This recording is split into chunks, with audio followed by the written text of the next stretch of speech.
Hello friends, இன்றைக்கி நம்ம பார்க்க போகிற prose tight corners written by E V Lucas. Tight corners அப்படின்னா என்ன அர்த்தம்னா, லிட்ரலாக டைட் கார்னர்ஸ்னால் முனை அப்படின்னு சொல்லுவாங்க. அதாவது இறுக்கமான முனை அப்படின்னு சொல்லுவாங்க. அதுதான் வந்துட்டு இன்ஃபேக்ட் மீனிங்கும் கூட. ஆனால் இறுக்கமான முனைங்கிறது அர்த்தம் கிடையாது.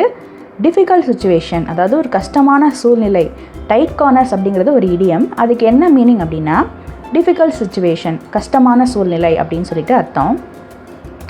இன் tight corners, E V Lucas narrates the story of how he was rescued from humiliation at an auction house by a sudden stroke of luck. இதில் வந்துட்டு ஈவி லூகாஸ் எதை பற்றி நரேட் பண்ணியிருக்கிறாரு அப்படின்னா, விவரிச்சிருக்கிறாரு அப்படின்னா, இதோட ஆத்தர் இருக்கிறார்ல, அவர் வந்துட்டு என்ன பண்ணாருன்னா, ஒரு பெரிய ஆக்ஷன் ஹவுஸ் அப்படின்னா என்ன சொல்லுவாங்கன்னா, அந்த ஏழை விடுவாங்கள்ல, அதை தான் ஆக்ஷன் ஹவுஸ்ன்னு சொல்லுவாங்க. ஸோ அங்கே போயிருக்கிறாரு.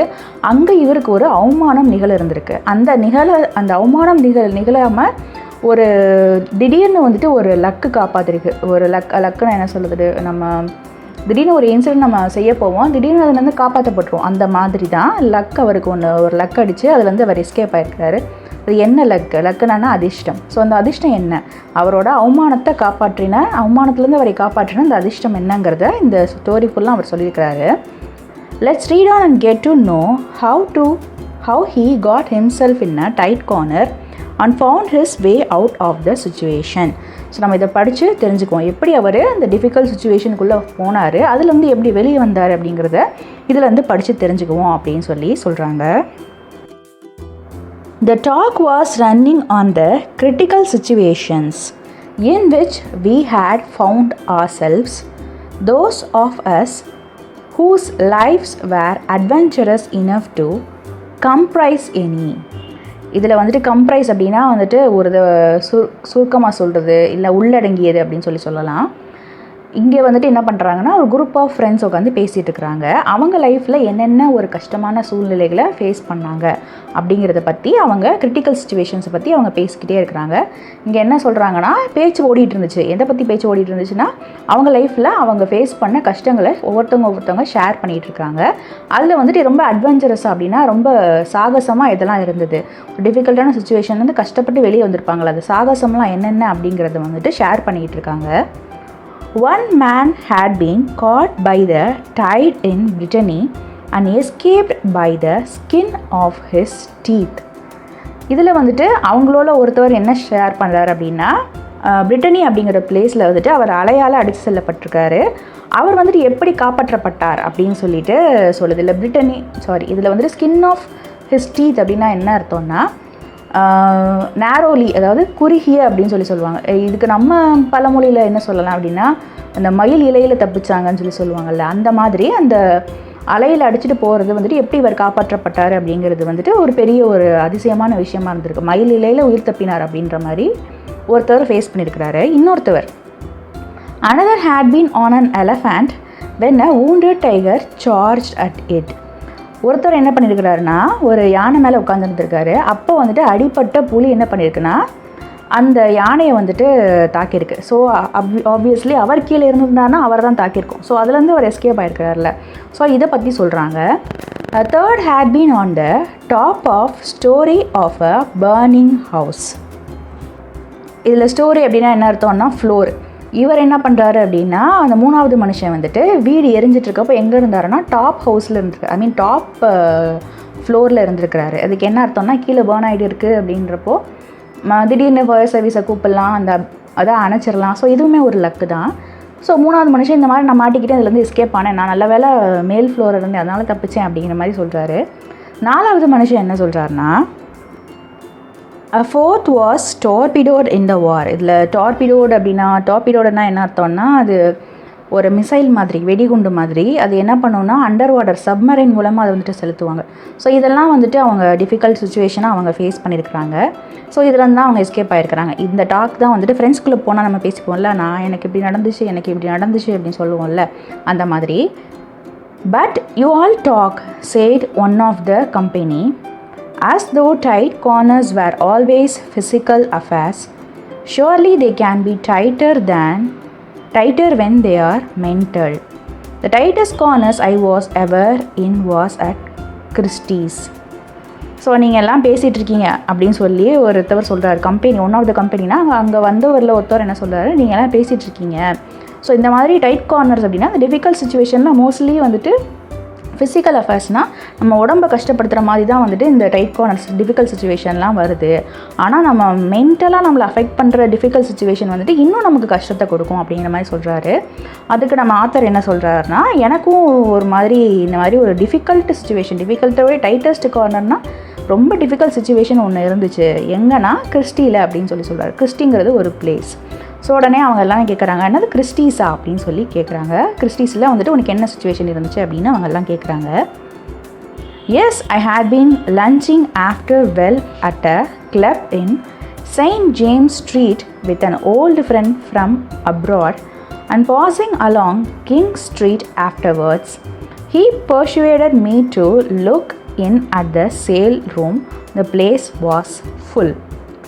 அவர் என்ன சொல்கிறாருன்னா, நான் ஒரு நாள் கிளப்பில் வந்துட்டு எங்கன்னா செயின்ட் ஜேம்ஸ் ஸ்ட்ரீட்டில் வந்துட்டு இவர் என்ன பண்ணுறாரு, அவங்களோட பழைய ஃப்ரெண்டு, ஃபாரின்லேருந்து வந்து ஒரு பழைய ஃப்ரெண்டு இருக்கிறாரு. அவர் கூட லஞ்ச் சாப்பிட்டுருக்காரு. சாப்பிட்டு என்ன பண்ணுறாங்க, கிங் ஸ்ட்ரீட் அப்படின்னு ஒரு ஸ்ட்ரீட் இருக்குது, அது வழியாக அவங்க போயிட்டுருக்காங்க. ஸோ அங்கே இவரை வந்துட்டு இவர் ஃப்ரெண்டு எங்கே கூட்டிகிட்டு போகிறாருன்னா, சேல்ஸ் ரூமை போய் பார்த்துட்டு பார்க்கலாம் சொல்லிட்டு கூட்டிகிட்டு போகிறாரு. அந்த சேல்ஸ் ரூம் வந்துட்டு ரொம்ப கூட்டமாக இருக்குது, ஃபுல்லாக இருக்குது. They were selling Barbizon pictures and getting tremendous sums for each.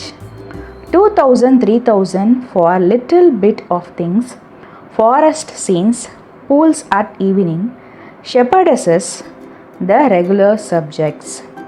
இதில் பாபிசான் அப்படின்னா என்ன அர்த்தம்னா, அதாவது 19th செஞ்சுரியை சார்ந்த ஃப்ரெஞ்சு பெயிண்டர்ஸ் அவங்க எதை பற்றி பெயிண்ட் பண்ணியிருப்பாங்கன்னா, ஃப்ரான்ஸில் வந்துட்டு இந்த லேண்ட்ஸ்கேப் இருக்கும்ல, அதாவது அழகான இடங்கள் இருக்கும்ல, அதை பெயிண்ட் பண்ணியிருப்பாங்க. ஸோ பார்பிசான் பிக்சர்ஸ் அப்படின்னா அந்த ஏரியாவை சேர்ந்த பிக்சர்ஸ், அதை விற்றுட்ருக்குறாங்க அந்த இடத்துல. எங்கன்னா கிறிஸ்டியில் விற்றுட்ருக்குறாங்க. ஸோ அதை விற்றுட்ருக்கப்போ இவர் என்ன பண்ணுறாரு அப்படின்னா, அந்த ஒவ்வொரு பிக்சர்ஸ்க்கும் வந்துட்டு நல்ல ஒரு பணம் போகுது. கெட்டிங் ட்ரமண்டஸ் சம்ஸ்னால் நல்லா நிறையா சேல்ஸ் ஆகுது அந்த பிக்சர்ஸ்க்கு. எவ்வளோ காசுனா 2,000, 3,000 அப்படின்ற மாதிரி போகுது. அவங்க வந்துட்டு பவுண்ட்ஸில் சொல்லுவாங்க. ஸோ 2,000, 3,000 பவுண்ட்ஸில் வந்துட்டு நல்லா செலவாகுது. ஆக்சுவலி ஒரு பவுண்டோட ரேட்டை வந்துட்டு இந்தியன் கரன்சி படி அப்படின்னா 100 ருபீஸ். ஒரு பவுண்டோட ரேட் 100 ருபீஸ். அப்போ 2,000, 3,000 பவுண்ட்ஸ்னால் யோசிச்சு பாருங்கள் அது எவ்வளோ வந்துட்டு போயிட்டுருக்கோன்னு சொல்லிட்டு. ஆனால் இவர் என்ன யோசிக்கிறாருன்னா, அந்த சின்ன விஷயத்துக்குலாம் எதுக்கு இவ்வளோ காசு செலவு பண்ணுறாங்க, for little bits of things. அதாவது இது பார்க்குறதுக்கு ஒன்றும் அவ்வளோ பெருசாக அபூர்வமான பெயிண்டிங் மாதிரி தெரியல, நேச்சுரல் லேண்ட்ஸ்கேப் மாதிரி தான் இருக்குது. என்னென்ன சொல்கிறாருன்னா, ஃபாரஸ்ட் சீன், ஒரு காட்டை வரைஞ்ச மாதிரி இருக்குது. பூல்ஸ் அட் த ஈவினிங் டைமில் வந்துட்டு பூல்ஸ் எல்லாம் பார்த்தோம்னா எப்படி இருக்கும், குளத்தெல்லாம் பார்த்தோம்னா எப்படி இருக்கும், ஸோ அந்த மாதிரி இருக்குது. ஷெப்பர்டஸஸ் அப்படின்னா அந்த ஆடு மேய்ப்பாங்கள்ல அந்த பெண்மணிகள், அவங்கள வரைஞ்சிருக்கிறாங்க. த ரெகுலர் சப்ஜெக்ட்ஸ் அப்படின்னு என்ன அர்த்தம்னா, ரொம்ப காமனான ஒரு பெயிண்டிங்காக தான் இருக்குது. நம்ம போய் உட்காந்து ஒரு இடத்துல வரைஞ்சோம்னா எப்படி பெயிண்ட் பண்ணுவோம் அந்த மாதிரி தான் இருக்குது. ஆனால் அதுக்கு வந்துட்டு இவங்க வந்துட்டு இவ்வளோ மணி ஸ்பெண்ட் பண்ணுறாங்க இந்த சின்ன சின்ன விஷயங்களுக்கு. அவங்க நிறைய மணி கொடுத்து வாங்குறாங்கன்னு குறையா சொல்லலை. அவர் சொல்கிறார், அவருக்கு இது வந்துட்டு ரொம்ப காமனாக தெரியுது, ஆனால் இவங்க அதுக்கு நிறைய பணம் செலவு பண்ணுறாங்கன்ற மாதிரி சொல்கிறாரு. For little bit of things, இந்த சின்ன சின்ன விஷயத்துக்கு இவ்வளோ காசு போட்டு அங்கே நல்லா சேல்ஸ் போயிட்டுருக்கு அப்படின்னு சொல்கிறாரு. மேபி இவருக்கு வந்துட்டு அந்த கலை ரசனை இல்லாமல் இருக்கிறதுனால அப்படி சொல்லலாம். ஆனால் நிறைய பேர் வந்துட்டு அந்த கலையிலே நிறைய மீனிங்ஸ்லாம் பார்ப்பாங்கல்ல, நம்ம பார்த்தா வந்துட்டு அதுக்கு தெரியாது. ஆனால் சில பேர் வந்துட்டு இதில் இவ்வளோ ஒரு ஆர்டிஸ்டிக்காக இருக்கா அப்படின்னு சொல்லி நினைப்பாங்கல்ல. ஸோ நமக்கு வந்துட்டு பார்க்குறப்போ இது நமக்கு என்ன தெரியும், நமக்கு ஒன்றும் தெரியாது, ஏன்னா இதுக்கு போய் இவ்வளோ காசு கொடுக்குறாங்க நம்ம யோசிப்போம்ல. அந்த மாதிரி ஒவ்வொருத்தவங்களுக்கும் ஒவ்வொரு ரசனை, அந்த வேல்யூ வந்துட்டு மாறும். ஸோ இவருக்கு அந்த கலை ரசனை இல்லை. ஆனாலும் கூட இவர் என்ன பண்ணுறாருன்னு பாருங்கள். Nothing went for 3 figures at all. Well, we watched for a little while and then I found myself bidding 2 for fun. இவர் என்ன சொல்கிறாருன்னா, எதுவுமே வந்துட்டு 3 ஃபிகருக்கு அதிகமாக போகலை அப்படின்னு சொல்கிறாரு. ஸோ 3 ஃபிகர் அப்படின்னா இந்த 2,000, 3,000 அந்த மாதிரி பவுண்ட்ஸுக்கு தான் போய்கிட்டு இருக்கே தவிர்த்து அதுக்கு அதிகமாக எதுவுமே போகலை அப்படின்னு சொல்கிறாரு. ஸோ இவங்க என்ன பண்ணுறாங்க, அதை பார்த்துட்டே இருக்கிறாங்க, எப்படி சேல்ஸ் ஆகுதுன்னு பார்த்துட்டு இருக்கிறாங்க. ஸோ இவர் என்ன பண்ணுறாரு, சரி இப்போ நம்மளும் வந்துட்டு ஏலத்துக்கு பிட்டிங் பண்ணி பார்ப்போம். பிட்டிங்னா அப்படின்னா நானும் வந்துட்டு பணத்தை போடுறேன், நான் இதை ஏல எடுக்கிறேன். அதாவது பிட்டிங்னா என்ன அர்த்தம்னா, நானும் காசு போடுறேன். இப்போ வந்துட்டு நம்ம ஒரு பொருளை கொடுத்து இது 1000 ரூபா அப்படின்னு சொன்னாங்கன்னா, இப்போ ஒருத்தவங்க சொல்கிறாங்க 1500 ரூபா அப்படின்னு சொல்லுவாங்கல்ல, அதுக்கு பேர் தான் பிட் பண்ணுறது. நான் வந்துட்டு பணத்தை அதில் போடுறேன் அப்படின்னு சொல்கிறது தான் பிட்டிங். ஸோ நான் என்ன பண்ணுறேன், நான் என்ன யோசிச்சேன்னா நல்லா ஜாலியாக வந்துட்டு விளையாட்டுக்கு இது பண்ணலான்னு சொல்லி யோசிச்சேன் அப்படின்னு சொல்லி ஆத்தர் சொல்கிறாரு. I had exactly 63 pounds in the bank and not enough securities to borrow 500 on, and here I was nodding away to the auctioneer like a plutocrat. இவர் வந்துட்டு அவ்வளோ பணம் இருக்கிற பொருளை வாங்குறதுக்கு இவர்கிட்ட காசு இல்லை. இவர்கிட்ட எவ்வளோ இருக்குன்னா 63 பவுண்ட்ஸ் தான் இருக்குது அப்படின்னு சொல்கிறார். ஒரு பவுண்டு வந்துட்டு 100 rupeesனால் 63 பவுண்ட்னா எவ்வளோ வரும்? 6300 வருமா? ஸோ அவ்வளோதான் இவர்கிட்ட காசு இருக்குது. ஆனால் அதெல்லாம் வந்துட்டு 1000 கணக்கில் பவுண்ட்ஸ்க்கு வேலைக்கு போயிட்டுருக்கு. ஸோ இவர்கிட்ட பணமும் இல்லை. யாருக்கிட்டையாவது வந்துட்டு பணம் கடன் வாங்கலாம் அப்படின்னா கூட 500 rupeesக்கு 500க்கு வாங்கினாலுமே கூட யாருமே இவருக்கு செக்யூரிட்டி கொடுக்க மாட்டாங்க. அதாவது செக்யூரிட்டி இப்போ கொடுப்பாங்கல்ல, நாங்கள் அத்தாட்சியாக வச்சுக்கிறோம், அந்த மாதிரி இவருக்கு யாருமே வந்துட்டு ஒரு பண தேவைக்கு இவருக்கு ஹெல்ப் பண்ணுறதுக்கும் யாருமே இல்லை. ஸோ இங்கே என்ன பண்ணிகிட்ருக்கேன், நான் அந்த பெரிய வந்துட்டு பணக்காரன் மாதிரி நான் இங்கே என்ன பண்ணிகிட்ருக்கேன்னா ஏழை எடுத்துகிட்ருக்கேன் அப்படின்னு சொல்கிறார். இல்லை நோடிங் அப்படின்னா தலையாட்டுறது. நான் என்ன பண்ணுறேன்னா அவங்க கூட உட்காந்துட்டு ப்ளோட்டோக்ராட் அப்படின்னா என்ன அர்த்தம்னா, ஆக்சுவலி ப்ளோட் அப்படின்னா என்ன சொல்லுவாங்க, வயிறு ப்ளோட்டாக இருக்குதுன்னு சொல்லுவாங்கல்ல. ப்ளோட்டானா வயிற்றில் காற்று அடைச்சிருக்கிறது. இப்போ ப்ளோட்டிங் சொல்லுவாங்க, மார்னிங் வயிறு ப்ளோட்டிங்காக இருக்குது. இங்கே கிராட் அப்படின்னா அரிஸ்டோக்ராட். ரெண்டையுமே வந்துட்டு கிளிப்பிங் வேர்ட்ஸாக, இது கிளிப்பிங் வேர்ட்ஸ் தான் சொல்லுவாங்க, காம்பவுண்ட் வேர்ட்ஸ்ன்னு சொல்லுவாங்க. ஸோ ப்ளோட் ப்ளஸ் அரிஸ்டோக்ராட்டை ப்ளோட்டோக்ராட்டுன்னு சொல்கிறாங்க. அவங்கள யார் ப்ளோட்டோக்ராட்ஸ்லாம் யாருன்னா ரிச் அண்ட் ஃபேட் பர்சன் அப்படின்னு சொல்லுவாங்க. ஸோ அந்த மாதிரியான ஆள் மாதிரி நான் என்ன பண்ணிகிட்ருக்கேன், இங்கே உட்காந்து ஏழை எடுத்துக்கிட்டு இருக்கேன் அப்படின்னு சொல்கிறாரு. You will get got my friends say to me.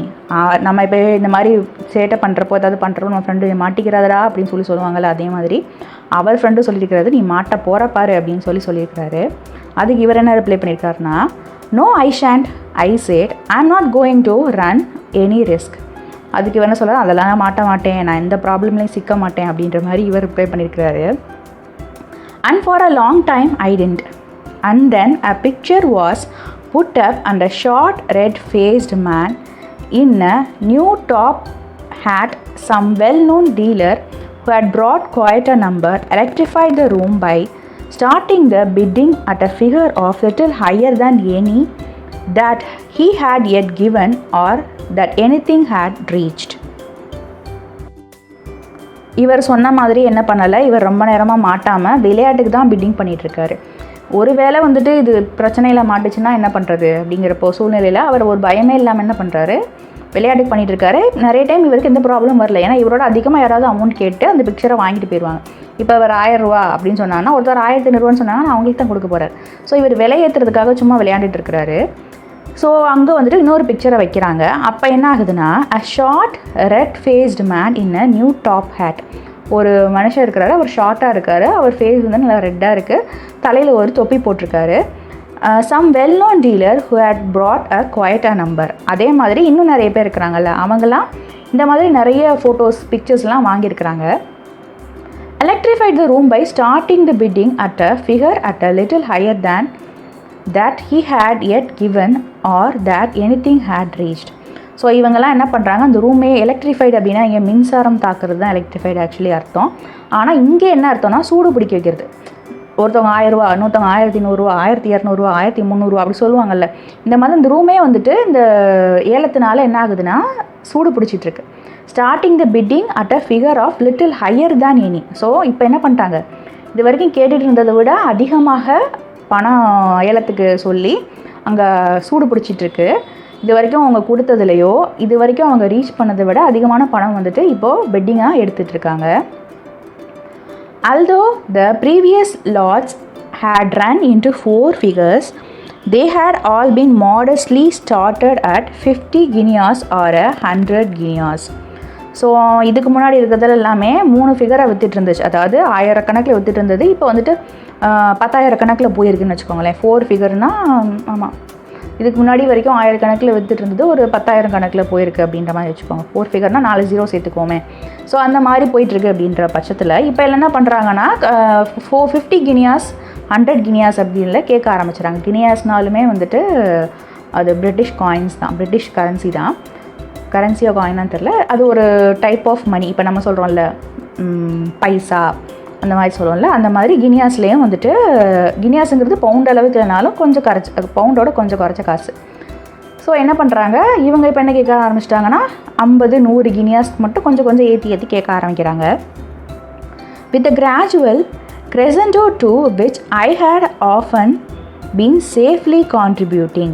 So இதில் crescendo அப்படின்னா என்ன அர்த்தம்னா, இப்போது வந்துட்டு படிப்படியாக ஒரு விஷயம் வந்துட்டு ஒருத்தவங்க சொல்லி திரும்ப வந்துட்டு அந்த வாய்ஸ் கம்மி பண்ணுறது. ஸோ crescendo அப்படின்னா இங்கே என்ன அர்த்தம்னா, ஒருத்தர் வந்துட்டு 1000 ரூபா, ஒருத்தர் 1500 ரூபா, ஒருத்தர் 2000 ரூபா, 2500 ரூபான்னு சொல்லுவாங்கல்ல. இந்த தொடர்ந்து வந்துட்டு ஒருத்தவங்க சொல்லி சொல்லி சொல்லி சொல்லி சொல்லி முடியுறதில்ல, இதுக்கு பேர் இந்த ஆர்டராக வருதில்ல. ஃபஸ்ட்டு ஒருத்தவங்க சொல்ல ஆரம்பித்து படிப்படியாக அது வந்துட்டு முடியுதில்ல.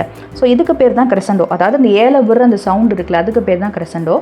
ஸோ இவங்களாம் என்ன பண்ணுறாங்கன்னா இந்த மாதிரி படிப்படியாக ஒருத்தவங்க என்ன பண்ணுறாங்க சொல்லிக்கிட்டே இருக்கிறாங்க. அதுக்கப்புறம் இவர் என்ன பண்ணுறாரு, இவர் சேஃப்டியாக வந்துட்டு ஒரு அமௌண்ட்டை சொல்லி அவர் அமௌண்ட்டை யாருமே அவரோட அதிகமாக கேட்டுருவாங்கல்ல, அப்போ நிறுத்திக்குவார். ஸோ இவரும் அந்த சேஃப்டியாக அந்த கேம் ஆடிட்டுருக்காரு. அதே மாதிரி அவங்களும் வந்துட்டு அந்த பிட்டிங் பண்ணிகிட்டே இருக்கிறாங்க. தொடர்ந்து பிட்டிங் பண்ணுறாங்களா, அதுதான் crescendoன்னு சொல்லலாம். crescendo தானே, ஆமாம் crescendo. But no longer was the new picture displayed than the dealer made his sensational bid. 4,000 guineas, he said. So இப்போ வந்துட்டு எல்லா பிக்சரும் விற்றுட்டே இருக்குது. இப்போ புது பிக்சர் எடுத்து வைக்கிறாங்க டிஸ்பிளேயில் வச்சுட்டு. இப்போ அந்த விற்கிற டீலர் இருக்கார்ல, அவர் என்ன சொல்கிறாருன்னா, அதுக்கு சென்சேஷனல் பிட்னா ஃபஸ்ட்டு ஒரு ஆரம்ப விலை சொல்லுவாங்கள்ல, அந்த மாதிரி 4000 கினியா அப்படின்னு சொல்லி அவர் சொல்கிறாரு. இதுக்கு மேலே கேட்குறவங்க கேட்கலான்னு சொல்லுவாங்கள்ல, அந்த மாதிரி சொல்கிறாரு. There was a rustle of excitement, and at the end of it, I heard my own voice saying, "150." A terrible silence follows, during which the auctioneer looked inquiringly first at the opener and then at the company generally. Auctioneer. So என்ன ஆகுதுன்னா, இப்போ வந்துட்டு சலசலப்பு, இவர் வந்துட்டு 4000 கினியாஸ்னு அவர் சொன்ன உடனேயும் சலசலப்பு, அங்கே பேச்சு சலசலப்பு வரும்ல. இப்போ இவ்வளோ சொல்கிறோம், நம்ம டிஸ்கஸ் பண்ணிக்கோம்ல, நம்ம கூட வந்தவங்க கூட என்னது 4000 சொல்கிறாங்களா அப்படின்னு சொல்லி பேசிகிட்டு இருக்கோம்ல, அந்த மாதிரி ஒருத்தவங்க ஒரு சின்ன ஒரு சலசலப்பு அங்கே நடக்குது. நடந்ததுக்கப்புறம் இவர் என்ன பண்ணுறாருன்னா, சும்மா இல்லாமல் 50 அப்படின்னு சொல்கிறாரு. அதாவது 4050 கினியாஸ் அப்படிங்கிற மாதிரி இவர் சொல்கிறாரு. இவர் சொன்ன உடனே எல்லாரும் அமைதியாகிடுறாங்க. ஸோ இப்போ என்ன பண்ணுறாருன்னா, அந்த ஆக்ஷனியர் அப்படின்னா அந்த ஏல ஒருவர் இருக்கார்ல, அவர் வந்துட்டு பார்க்குறாரு, எல்லாரையும் பார்க்குறாரு, ஏதாவது சொல்லுவாங்களா, எக்ஸ்ட்ரா காசு சொல்லுவாங்களான்னு பார்க்குறாரு.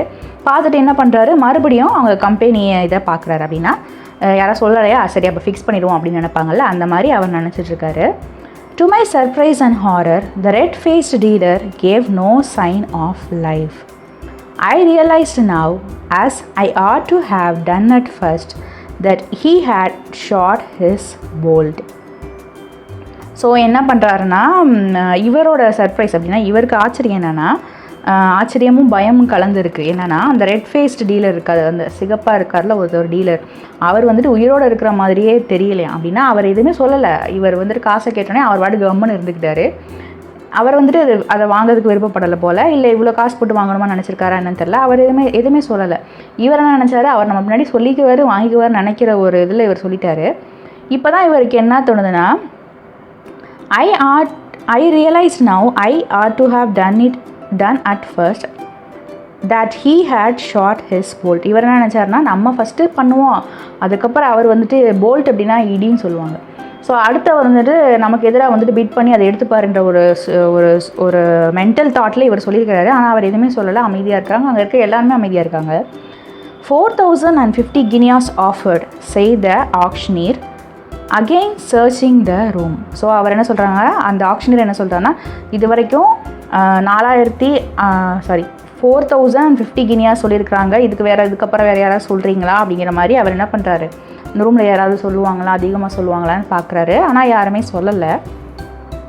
My heart stopped, my blood congealed. So இவருக்கு என்ன ஆயிடுச்சுன்னா, ஹார்ட் ஸ்டாப்டுனா இவருக்கு இருதயமே நின்று போச்சான். ஏன்னா இவர் என்ன நினச்சிருக்கிறாரு, யாராவது வாங்கிப்பாங்க, நம்ம சும்மா ஜாலிக்கு பண்ணிகிட்டு இருக்கிறவருக்கு இப்போ யாருமே ஓகே அப்படின்னு சொல்லிட்டு டீலே முடிஞ்சிருச்சு. அவருமே முடிச்சிட்டாரு. ஆக்ஷனியர் என்ன பண்ணிட்டாரு, முடிச்சிட்டாரு. இவரோட இதயமே நின்று போச்சு. கன்கீல்டு அப்படின்னா என்ன அர்த்தம்னா உறைஞ்சிருச்சு, அவர் ரத்தமே உறைஞ்சி போச்சு. There was no sound but a curious smoother noise from my friend. Smothered. So இதுக்கு என்ன அர்த்தம்னா, ஸ்மதர்னா வந்துட்டு மூச்சு திணற மாதிரி பேசுகிறது, அதாவது ரொம்ப எப்படி சொல்கிறது, பெருசாக சவுண்ட் இல்லாமல் கொஞ்சம் ஐயோ மாட்டிக்கிட்டோம் போச்சு நம்ம அந்த மாதிரி சொல்லுவாங்கள்ல, அந்த மாதிரி சொல்கிறது. ஸோ இவருக்கு வந்து ரத்தம் உறைஞ்சி போயிருக்கு. அதுக்கப்புறம் அங்கே எந்த சவுண்டுமே இல்லை. அவங்க ஃப்ரெண்டு மட்டும் ஏதோ பேசுகிறாரு, அதாவது பெருமூச்சு விடுறார், போச்சுடா அப்படிங்கிற மாதிரி அவர் பெருமூச்சு விடுறாரு. அவர் ஃப்ரெண்டு கூட வந்தவர். 4050 guineas, any advance on 4050 guineas and the hammer fell. So என்ன ஆகுதுன்னா, இவர் என்ன சொல்கிறாரு, 450 கினியாஸோட நிப்பாட்டிக்கலாமா அப்படின்னு சொல்லி கேட்குறாரு. வேறு யாராவது கேட்குறதுனா கேட்கலாம், இதோட அதிகமாக கேட்குறதுனா கேட்கலாம் அப்படின்னு சொல்கிறாரு. யாருமே கேட்கல. அந்த ஹேமர் ஃபெல்லுனா 1 தரம் 2 தரம் 3 தரம் சொல்லுவாங்கள்ல, அந்த மாதிரி சொல்லி முடிச்சுட்டாங்க. இப்போ கண்டிப்பாக யார் தான் வாங்கி ஆகணும், இவர் தான் வாங்கி ஆகணும். என்ன ரேட்டுனா 4050 கினியாக்கு. ஆனால் அவர்கிட்ட என்ன இருக்குது, 63 பவுண்ட்ஸ் தான் என்னமோ இருக்குது. ஸோ இது வந்துட்டு அவருக்கு ரொம்ப ஒரு மாதிரி பயமாக இருக்குது. That was a new pickle to be in, here I was. இதில் நியூ பிக்கல் அப்படின்னா நைஸ் பிக்கல் அப்படின்னா என்ன அர்த்தம்னா டிஃபிகல்ட், அதுக்கு அர்த்தமே வந்துட்டு டிஃபிகல்ட் சுச்சுவேஷன். ஸோ இவர் என்ன பண்ணுறாரு, பாட்டிலில் அடப்பட்ட ஊறுகாய் போல் இருக்கிறாரு. அதாவது இவர் ஒரு டிஃபிகல்ட் சுச்சுவேஷனில் இருக்கிறாரு. Here was I with 63 pounds in the world and not 500 pounds worth of securities, the purchaser of a picture which I didn't want for 4050 guineas, the top price of the day. So இவர் என்ன சூழ்நிலையில் இருக்கிறாருனா, இவர்கிட்ட 63 pounds தான் இருக்குது. இவருக்கு கடன் கொடுக்கவும் ஆள் கிடையாது. இப்போ என்ன பண்ணுறாரு, அந்த பிக்சரையும் இவர் பேரில் வாங்கிட்டாரு. ஆனால் அந்த பிக்சர் இவருக்கு தேவையும் படாது. அது எவ்வளோ ரேட்டில் இருக்குன்னு, அந்த பிக்சர் 4050 கினியாஸில் இருக்குது. அதுதான் இன்றைக்கி விற்ற விலையிலேயே அதிகமான விலையாகவும் இருக்குது. இந்த சுச்சுவேஷனில் அவர் மாட்டிக்கிட்டு இருக்காரு, டிஃபிகல்ட் சுச்சுவேஷனில். அதுக்கு தான் that was a nice pickle to be in சொல்கிறாரு. அதாவது ஒரு டிஃபிகல்ட் சுச்சுவேஷனில் மாட்டிக்கிட்டு இருக்கேன் அப்படின்றாரு. Turning for some kindly support to my friend, I found that he had left me, but not as I feared at the moment from baseness, but as I afterwards discovered, in order to find a remote place in which to lean against the hall and laugh. So இப்போ என்ன பண்ணுறாருன்னா, எப்பா நம்ம ஃப்ரெண்டாவது support பண்ணுவானான்னு திரும்பி பார்க்குறாரு. அப்போ பார்த்தா அவங்க ஃப்ரெண்டு கிடையாது, அவங்க ஃப்ரெண்டை அவர் விட்டுட்டு போயிடுறாரு. ஸோ இவர் என்ன பண்ணுறாரு, பயம் வர ஆரம்பிச்சிருச்சு. இந்த I feared at the moment from baseness அப்படிங்கிறது எப்படி சொல்லலாம் அப்படின்னா, இந்த எப்படி சொல்கிறது, பேஸ்மெண்ட் வீக் அப்படின்ற மாதிரி சொல்லுவாங்க. அது மாதிரி அவருக்கு கால்லாம் வந்துட்டு ஒரு மாதிரி நடுங்க ஆரம்பிச்சிருது. இவர் என்ன பண்ணுறாரு, ஐயோ நம்மளை கழட்டி விட்டு நம்ம ஃப்ரெண்டு போயிட்டானான்னு நினச்சிட்டு இருக்காரு. ஆனால் அவர் ஃப்ரெண்டு என்ன பண்ணுறாருன்னா, தனியாக ஏதோ ஒரு இடத்துக்கு போயிட்டு ஒரு ஹாலில் போய் நின்றுக்கிட்டு அதில் நின்று சிரிச்சிட்ருக்காரு. ஏன்னா மாட்டிக்கிட்டான் அப்படின்னு சொல்லிட்டு சிரிச்சிட்ருக்கிறாரு அவர் friend. Stunned and dazed I was. So இவருக்கு ரொம்ப ஒரு அதிர்ச்சியாக இருக்குது. இதுலேருந்து என்ன பண்ணுறதுனே அவருக்கு தெரியலை. I pulled myself together sufficiently to hand my card nonchalantly, I hope, to the clerk who came from the millionaire collector's name, and then I said to pondering on the problem what to do next. So இதில் நான்சாலண்ட்லி அப்படின்னா என்ன அர்த்தம்னா அலட்சியமாக. So இவங்க வந்துட்டு இந்த card கொடுப்பாங்கல்ல, இப்போ நான் இவ்வளோ காசுக்கு வாங்குறேன் ஏழை விட்றப்போ ஒரு கார்டு மாதிரி கொடுப்பாங்கல்ல. ஸோ அவங்க ஏலம் ஃபிக்ஸ் பண்ணிட்டாங்க அப்படின்னா அந்த கார்டை அவங்க வாங்கிப்பாங்க. ஸோ இவங்க என்ன பண்ணுறாரு, இவருக்கு ஏலம் ஃபிக்ஸ் ஆகிடுச்சு. ஸோ அந்த கிளர்க்கு வந்துட்டு என்ன பண்ணுறாரு, இவர்கிட்ட அந்த கார்டு வாங்க வர்றாரு. ஆனால் இவர் என்ன பண்ணுறாருன்னா, நல்லா வந்துட்டு எப்படி சொல்கிறது, நல்லா ஸ்டிஃபாக தான் இருக்கிறாரு. அதை வந்துட்டு கெத்தாக தான் அவர் கொடுக்குறாரு. The clerk who came from the millionaire collector's name. So இவர் வந்துட்டு யாருன்னா, மில்லியனர் கலெக்டரோட நேமில் இருக்க ஒருத்தர் வந்துட்டு என்ன பண்ணுறாருன்னா, அந்த கிளர்க் வந்துட்டு வராரு. அவர் தானே விற்றுட்ருக்காரு. ஸோ விற்கிறவங்க இப்போ பார்ட்டிலேருந்து ஒரு கிளர்க் வராரு. அதுக்கப்புறம் இவர் என்ன பண்ணுறாருன்னா, இதெல்லாம் வந்துட்டு நல்லா கார்டெல்லாம் கொடுக்குறாரு. ஆனால் அதுக்கப்புறம் என்ன யோசிக்கிறாருன்னா, இந்த பிரச்சனையை அடுத்து நம்ம எப்படி பண்ணி சால்வ் பண்ண போகிறோம் அப்படின்னு தெரியாமல் அவர் யோசிச்சுட்ருக்காரு. அதாவது அவரோட கெஸ்டர்ஸ்லாம் எப்படி இருக்குன்னா, நல்லா படக்கார மாதிரி தோரணையாக தான் இருக்குது. ஆனாலும் அவருக்குள்ள ஒரு பயம் இருக்குது. அடுத்து என்ன பண்ணலாம்னு யோசிக்கிறாரு. Picture after picture was put up and sold, but I saw none of them. So இதுக்கப்புறம் என்ன ஆகுது, நிறைய பிக்சர் வருது, அது விற்றும் போகுது. ஆனால் அங்கே வர பிக்சர் இவர் பார்க்கக்கூட இல்லையா. I was running over the names of the uncles and other person from whom it might be possible to borrow but wasn't.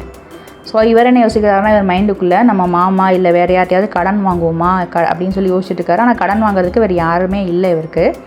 Wondering if the moneylenders who talk so glibly about note of hand only really mean it.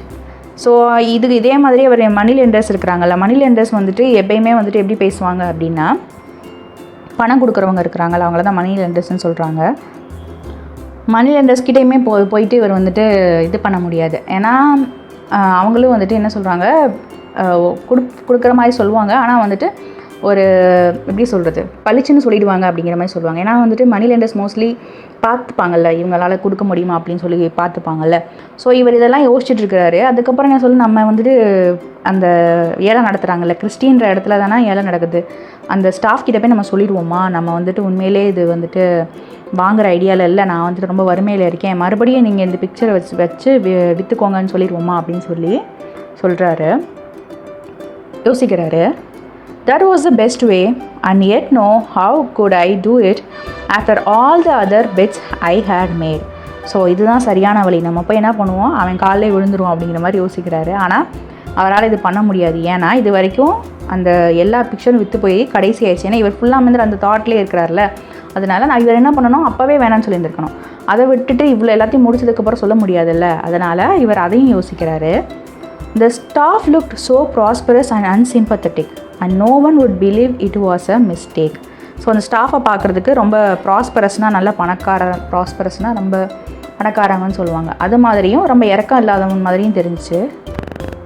அவர்கிட்ட போய் வந்துட்டு இது பிரச்சனை அப்படின்னு சொல்லி, இது நான் தெரியாமல் கேட்டேன் அப்படின்னு சொல்லி சொன்னால் என்ன பண்ணுவாங்க, அவ்வளோதான். இப்போ நம்ம ஊர்னால் என்ன ஆகுனா பெரிய பிரச்சனை ஆயிரும்ல, கை கலப்பாயிரும். அந்த மாதிரி அவங்க ஊரில் என்ன சொன்னாங்க, ஏன்டா எங்கள் உயிரை வாங்குறதுனே வருவியாடான்னு கேட்பாங்கல்ல, அந்த மாதிரி ப்ராப்ளம் ஆயிருமே அப்படின்ற மாதிரி இவர் யோசிக்கிறாரு. A genuine mistake of such kind would have been rectified at once. So இந்த மாதிரியான மிஸ்டேக் அவர் பண்ணிட்டோம்னா, இந்த மாதிரியான மிஸ்டேக் பண்ணால் உடனே அதை ரெக்டிஃபை பண்ணிடணும். ஆனால் இவர் வந்து இவ்வளோ நேரம் வெயிட் பண்ணிட்டார். ஸோ இது மிஸ்டேக்குன்னு அவங்க எடுத்துக்க மாட்டாங்க, நீ வேணும்னு தான் பண்ணியிருக்க, எங்கள் டைமை வேஸ்ட் பண்ணுறதுக்காக பண்ணியிருக்கேன், ஏன்னா அங்கே இருக்கிறவங்களாம் பணக்காரவங்க வேறு. ஸோ அந்த மாதிரியும் யோசிப்பாங்கல்ல. ஸோ இந்த மாதிரி நிறைய பாசிபிலிட்டிஸ் அவர் மைண்டில் ஓடிட்டே இருக்குது. Meanwhile, the sale came to an end and I stood on the outskirts of the little knot of buyers round the desk who were writing checks and giving instructions. இப்போ என்ன ஆகுது, அந்த சேல்ஸ் முடிஞ்சு போயிடுது. இவர் என்ன பண்ணுறாருன்னா, அந்த பையர் ரவுண்ட் டெஸ்க் இருக்குல்ல, அதாவது செக் எழுதி கொடுத்து வாங்கிட்டு போவாங்கள்ல, அந்த இடத்துல வந்துட்டு இவர் வெளியில் கொஞ்சம் தூரமாக நின்றுட்டுருக்காரு. Naturally I prefer to be the last. So இவங்க என்ன பண்ணுறாங்க, அந்த முன்னாடி இருக்கிறவங்க எல்லாத்தையும் போக விட்டு நம்ம கடைசியாக போகலான்னு சொல்லிட்டு நின்றுட்டுருக்காரு. It was there that I was joined by my friend. அப்போது என்ன ஆகுதுன்னா, இப்போது இவர் கடைசியாக போய் நிற்கிறாருல, அப்போ தான் வந்துட்டு இவர் ஃப்ரெண்டாக பார்க்குறாரு. அவர் ஃப்ரெண்டு உட்காந்துருக்காரு, அங்கே நின்றுட்டுருக்காரு. But only for a moment, for on to look at my face, he rammed his handkerchief in his mouth and again disappeared. So இவரை பார்த்தவன் என்ன பண்ணுறாரு, அவர் மூஞ்சியில் கர்ச்சியை போத்திட்டு escape ஆயிடுறாராம்.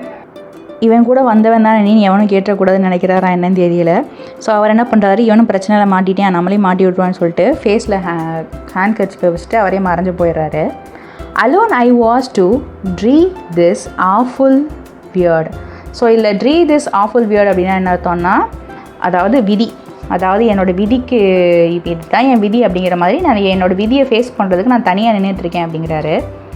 I had never felt such a fool or had cooler feet in all my life.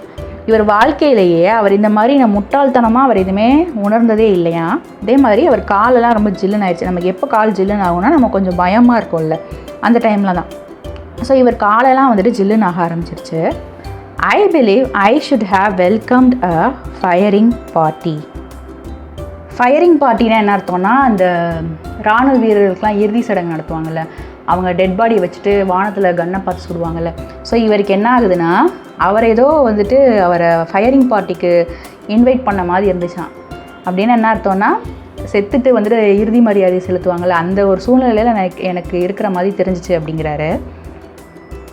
And then the unexpected happened and I realized that a career of rectitude sometimes has rewards beyond the mere consciousness of virtue. இதில் ரெக்டிடியூட் அப்படின்னா என்ன அர்த்தம்னா, நேர்மை. So இவருக்கு அப்போது திடீர்னு தெரியாத ஒரு விதமாக ஒரு நல்லது நடக்குது. என்னென்னா, இவர் வாழ்க்கை ஃபுல்லாக இவரோட வாழ்க்கையை எப்படி வாழ்ந்துருக்காருன்னா நேர்மையாக தான் வாழ்ந்துருக்காரு. அதனால இவருக்கு என்ன ஆக போகுதுன்னா, இப்போ ஒரு நல்லது வந்துட்டு இவருக்கு நடக்க போகுது, நல்லதுன்னு வந்துட்டு நடக்க போகுது அப்படின்னு சொல்லி சொல்கிறாரு. அதாவது beyond the mere consciousness of a virtuous, அதாவது நம்ம நல்லதுன்னு நினைக்கிறோம்ல, அதுக்கும் மேலே வந்துட்டு ஒரு விஷயம் நடக்குது. ஏன்னா நான் நேர்மையாக இருந்ததுனால, என்னோடய வாழ்க்கை என்னோடய கெரியரில் நேர்மையாக இருந்ததுனால. A voice at my ear suddenly said, "Beg pardon, sir, but was you the gent that bought the big jobigny?" So இப்போ வந்துட்டு என்ன ஆகுதுன்னா, யாரோ ஒருத்தவங்க ஒரு காதுக்கு பின்னாடி என்ன சொல்கிறாங்க, என்ன மன்னிச்சுக்குங்க சார். பெக் பாடன்னா நம்ம அதாவது எக்ஸ்கியூஸ் மீ நம்ம சொல்கிறோம்ல, என்ன மன்னிச்சுக்கோங்க. அதாவது ஒர்க் பண்ணுறவங்களாம் மோஸ்ட்லி அப்படி தான் பெக் யோ பாடன்னு சொல்லுவாங்க. ஸோ சார், நான் உங்ககிட்ட ஒன்று கேட்கணும்னு நினைக்கிறேன். நீங்கள் தான் வந்துட்டு அந்த ஜென்ட் அப்படின்னா வந்துட்டு ஆண், நீங்கள் தான் வந்துட்டு இந்த பிக் டாபிக்னியை வந்துட்டு டாபிக்னின்னு அந்த பிக்சர், ஸோ அதை வாங்கின ஆள் நீங்கள் தானா அப்படின்னு சொல்லி கேட்குறாரு. ஐ அட்மிட்டட் இட். உடனே அவர் சொல்கிறார், ஆமாம்பா நான் தான்ப்பா வாங்கினேன் அப்படின்ற மாதிரி சொல்கிறார். ஆமாங்க அப்படிங்கிறாரு. Well, the ஜென்ட் who offered 4,000 guineas want to know if you will take 50 guineas for your bid. So இவர் என்ன பண்ணுறாருன்னா, ஒருத்தவர் என்ன கேட்குறாருன்னா, 4,000 guineas கொடுத்து அதை வாங்கணும்னு நினச்சார்ல, அவர் வந்துட்டு என்ன கேட்குறாருன்னா, நீங்கள் வந்துட்டு உங்கள் பிட்டுக்கு வந்துட்டு 50 guineas எக்ஸ்ட்ரா எடுத்துக்கிட்டு அதை கொடுக்க முடியுமா அப்படிங்கிற மாதிரி கேட்குறாரு. இவர் வந்துட்டு 4,050 guineas கொடுத்துருக்காருல, அவர் என்ன சொல்கிறாருன்னா, நான் வந்துட்டு 4,050 guineasம் கொடுக்குறேன், அவர் வந்துட்டு அந்த பிக்சர் எனக்கு கொடுப்பாரா அப்படிங்கிற மாதிரி கேட்டு விட்டுருக்காரு. If ever a messenger of a high gods wear a green base apron and spoke in husky cockney tones, this was he. So வானத்திலேருந்து ஹை காட்ஸ்னால் வானத்திலேருந்து பெரிய கடவுள் இருக்கார்ல, அவர்களிருந்து வானதூதர் வந்துட்டு இறங்கி வந்து ஒரு க்ரீன் கலரில் பேஸ் ஆப்ரான் போட்டு, அதாவது க்ரீன் கலரில் ஒரு ட்ரெஸ்ஸு, பேஸ்னால் வந்துட்டு உலன்னு சொல்லுவாங்க. நம்ம பார்த்தோம்னா தெரியும், பட்லர்ஸ்லாம் அந்த மாதிரி ட்ரெஸ் போட்டிருப்பாங்க. பட்லர்ஸ் நீங்கள் சர்ச் பண்ணி பார்த்தீங்கன்னா தெரியும். ஸோ அந்த மாதிரி ட்ரெஸ் போட்டு என் காதில் வந்துட்டு யாராவது பேசினா, ஒரு கடவுள் அனுப்பின வானதூதரே கீழே வந்து இறங்கி என் காதில் முணுமுணுத்தா எப்படி இருக்கும், அந்த மாதிரி அவர் முணுமுணுத்தாருன்னு சொல்கிறார். ஏன்னா அவர் ஒரு டிஃபிகல்ட் சுச்சுவேஷனில் இருக்கிறப்போ வாங்கிக்கிறேன்னு ஒருத்தர் வந்து சொல்கிறாருல, அது வந்துட்டு அந்த சொல்கிற ஆள் இருக்கார்ல, அந்த மெசஞ்சர், அவர் கடவுளோட வானதூதர் மாதிரி இருக்காருன்னு சொல்கிறாரு. I could have embarrassed him and wept for joy. Would I take 50 guineas? Why would I have taken 50 for things?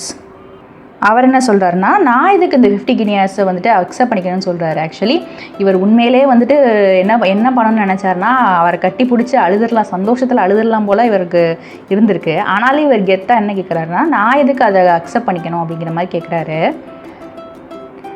அப்போ இவர் என்ன கேட்டார்னா, அதாவது ஏதோ வந்துட்டு ப்ரெசன்ஸ் ஆஃப் மைண்ட் அப்போ அவருக்கு ஒர்க்காக இருக்குது, யாருக்கும் பாதகம் இல்லாத மாதிரி ஒரு சுச்சுவேஷன் அவருக்கு ஹேப்பன் ஆகிருக்கு. அதாவது இவருக்கும் மணி கிடைக்கும், அதே மாதிரி அந்த பெயிண்டிங்கும் அவர் வாங்க தேவையில்லை. அப்போயுமே கொண்டு இவர் என்ன கைல் அப்படின்னு என்ன அர்த்தம்னா, ஒரு கன்னிங் இன்டெலிஜென்ஸ் இவருக்கு வந்துட்டு தோணுது. என்னென்னா, அவரால் இவ்வளோ தான் கொடுக்க முடியுமா அப்படிங்கிற மாதிரி இவர் கேட்குறாரு.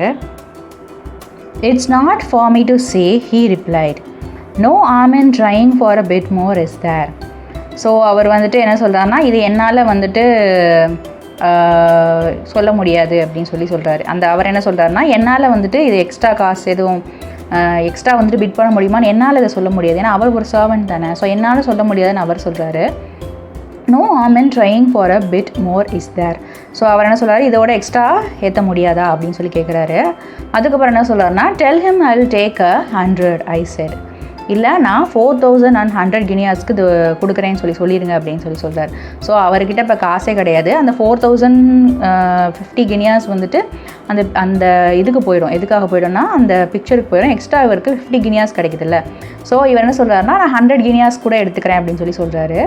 And I got it. இவருக்கு என்ன கிடச்சிருது, அந்த காசு கிடச்சிருது.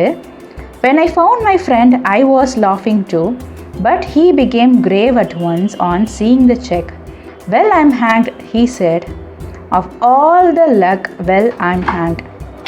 ஸோ இவர் பேசின பணமும் இவருக்கு கிடச்சிருது.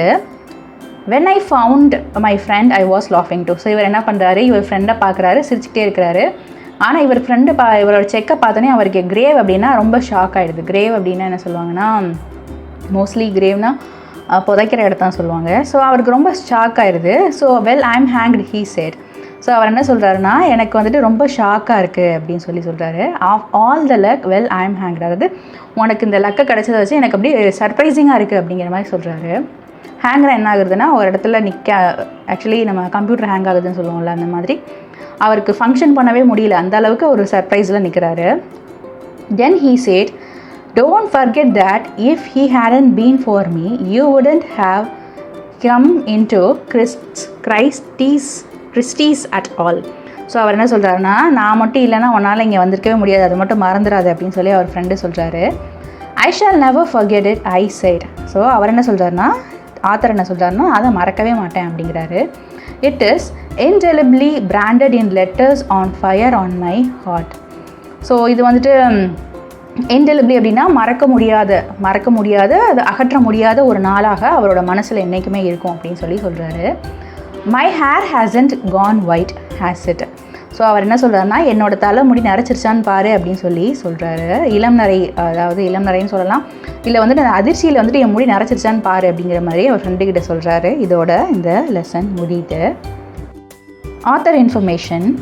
Edward Verrall Lucas, 1868 to 1938, was an English humorist, essayist, playwright, biographer, publisher, poet, novelist, short story writer and editor. So Edward Verrall Lucas அப்படிங்கிறவர் 1868 பிறக்கிறாரு, 1938 வரைக்கும் அவர் வாழ்கிறாரு. அவர் வந்துட்டு இங்கிலீஷை சார்ந்த ஒரு ஆத்தர். ஹியூமரிஸ்ட் அப்படின்னா காமெடியான விஷயங்களை எழுதுவாங்கள்ல, அவங்கள தான் ஹியூமரிஸ்ட்னு சொல்லுவாங்க. அவர் கட்டுரையும் எழுதியிருக்கிறாரு, நிறைய நாடகங்களும் எழுதியிருக்கிறாரு, ஒருத்தவங்களோட சரிதை எழுதியிருக்கிறாரு. சரிதை அப்படின்னா பயோகிராஃபி, சரிதைன்னு சொல்லுவாங்கள்ல, ஸோ பயோகிராஃபியும் எழுதியிருக்கிறாரு. அதுவும் இல்லாமல் நிறைய இதை வந்துட்டு பப்ளிஷும் பண்ணுவார். பப்ளிஷராகவும் இருந்திருக்கிறாரு, ஒரு பொயட்டாகவும் இருந்திருக்கிறாரு, நாவல் எழுதுகிறவராகவும் இருந்திருக்கிறாரு, சிறுகதையும் எழுதியிருக்கிறாரு. அதே டைமில் எடிட்டிங் வேலையும் பார்த்துருப்பாரு. அதாவது எடிட்டர் அப்படின்னா ஒரு இடத்துல போயிட்டு இந்த போம் கரெக்டாக இருக்கா, அதை எடிட் பண்ணி பப்ளிஷ் பண்ணுவாங்க. ஸோ அந்த மாதிரி வேலையும் இவர் பார்த்துருக்கிறாரு. Born to a Quaker family to the fringes of London. So இவர் வந்துட்டு ஃப்ரிஞ்சஸ் ஆஃப் லண்டனில் பிறக்கிறாரு. எந்த ஃபேமிலினா குவாக்கர் ஃபேமிலி. குவாக்கர்னா kind of religious people. So அந்த ஃபேமிலியில் அவர் பிறக்கிறாரு. ஃப்ரிஞ்சஸ்னால் வந்துட்டு லண்டனுக்கு கொஞ்சம் அப்பால் அப்படின்னு சொல்லலாம். ஸோ அந்த இடத்துல அவர் பிறக்கிறாரு. Lucas began work at the age of 16, apprenticed to a book seller. So அவர் என்ன பண்ணுறாரு, அப்ரண்டைஸாக வேலை பார்க்குறாரு. யாருக்கு அடியிலனா ஒரு புக் செல்லருக்கு அடியில் வேலை பார்க்குறாரு. அவர் ஏஜ் 16 இருக்கிறப்ப அவர் வேலை பார்க்க ஆரம்பிச்சிட்டாரு. After that, he turned to journalism and worked on a local paper in Brighton.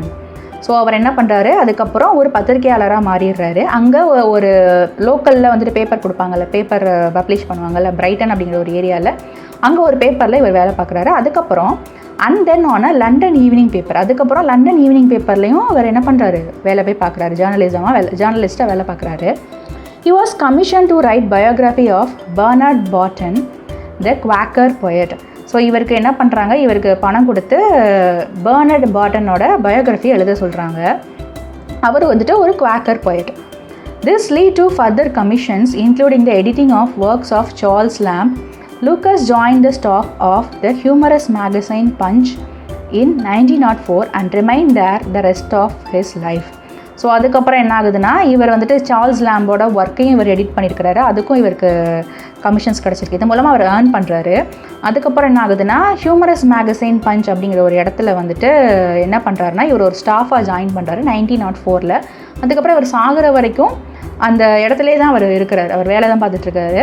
He was a prolific writer, most celebrated for his short essays, but he also produced verses, novels and plays. So ப்ராலிஃபிக்னா fruitful, அதாவது நல்ல ஒரு writer இவர். நிறையா இவரை எதுக்காக எல்லோரும் போற்றி பேசுவாங்க அப்படின்னா, இவரோட ஷார்ட் எஸ்ஸேஸ்க்கு தான், அதாவது சிறு கட்டுரைகளுக்கு தான் இவரை பற்றி எல்லோரும் பெருமையாக பேசுவாங்க. ஆனாலும் கூட இவர் நிறைய கவிதைகளும் எழுதியிருக்கிறாரு, நிறைய புத்தகங்களும் எழுதியிருக்கிறாரு, நிறைய நாடகங்களும் எழுதியிருக்கிறாரு அப்படின்னு சொல்லி சொல்கிறாங்க. Discussion session. இந்த லெசன் மூலமாக நான் என்ன கற்றுக்கிட்டேன்னா, சடன் லக், அதிர்ஷ்டம் அப்படிங்கிறத பற்றி தெரிஞ்சுக்கிட்டேன். ஒரு கஷ்டமான சூழ்நிலையிலேருந்து அதிர்ஷ்டம் எப்படி காப்பாற்றிருக்கு அப்படிங்கிறது தான் இந்த லெசனோட தீமே கூட. ஸோ அதுதான் நான் தெரிஞ்சுக்கிட்டேன். இது கொஞ்சம் நல்லா ஹியூமரஸாகவும் இருந்துச்சு இந்த ஸ்டோரி. நீங்கள் என்ன தெரிஞ்சுக்கிட்டீங்க அப்படின்னு கமெண்ட் செக்ஷனில் எழுதுங்க. இந்த சேனலில் நான் டிஎன் சிலபஸ், இங்கிலீஷ் லெசன்ஸ் எல்லாமே அப்டேட் பண்ணுவேன். நீங்கள் இதை யூஸ் பண்ணிக்கோங்க. நீங்கள் அந்த லெசன்ஸை வாட்ச் பண்ணி இதில் ஏதாவது மிஸ்டேக் இருக்குது, இதில் இந்த இடத்துல எப்படி வந்திருந்தா இது கரெக்டாக இருக்கும் அப்படின்னு எதுவாக இருந்தாலும் கமெண்ட் செக்ஷனில் மென்ஷன் பண்ணுங்கள். விமர்சனங்கள் வரவேற்கப்படுகிறது. அதே மாதிரி உங்கள் ஃப்ரெண்ட்ஸ் யாராவது இருந்தாங்க அப்படின்னா இந்த சேனலில் வந்துட்டு நீங்கள் அனுப்பி, அவங்களுக்கு யூஸ்ஃபுல்லாக இருந்தது அப்படின்னா நீங்கள் அனுப்பி ஷேர் பண்ணிக்கோங்க. Wishing you abundance in knowledge. Thank you so much.